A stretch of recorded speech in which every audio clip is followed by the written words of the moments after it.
नमस्कार साथीहरु, स्वागत छ तपाईहरुलाई मेरो यस च्यानलमा। साथीहरु, सदास्तै नयाँ भिडियो ल्याउने क्रमलाई आज पनि निरन्तरता दिँदै आज तपाईहरु समक्ष एक नयाँ भिडियोका साथ फेरि पनि उपस्थित भएको छु।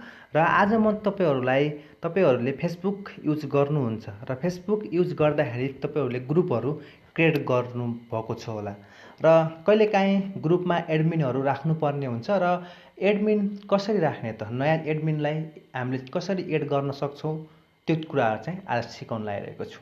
त्यसको लागि तपाईहरु आफ्नो फेसबुकमा जानुहोस्।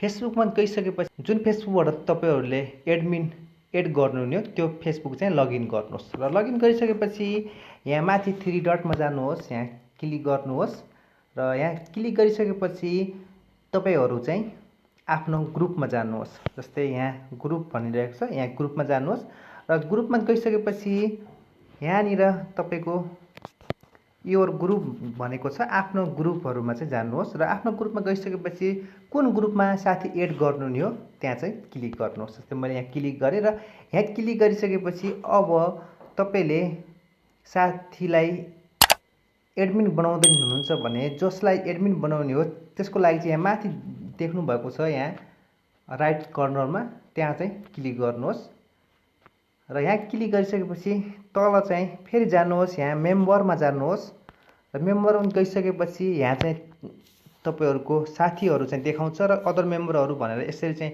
देखिएको छ। र मैले यो जुन म चाहिँ यहाँ जसलाई तपाईले मेम्बर बनाउनु हो उहाँहरुको नाम, उहाँको प्रोफाइल पिक्चरमा चाहिँ क्लिक गर्नुपर्ने हुन्छ। मैले चाहिँ यहाँलाई चाहिँ बनाउँदै छु र के बनाउनु हो तपाईले एड एडमिन बनाउने हो कि एड मोडरेटर के बनाउने हो त्यो चाहिँ क्लिक गर्नु होला। मैले चाहिँ एड एडमिनमा क्लिक गरे र यति गरिसकेपछि सेन्ड इन्भाइटमा क्लिक गर्नुहोस् र सेन्ड इन्भाइटमा क्लिक गरिसकेपछि उहाँलाई चाहिँ नोटिफिकेसन जान्छ र त्यो नोटिफिकेसन एक्सेप्ट गरिसकेपछि उहाँ चाहिँ यस ग्रुपको चाहिँ एडमिन चाहिँ हुनुहुन्छ।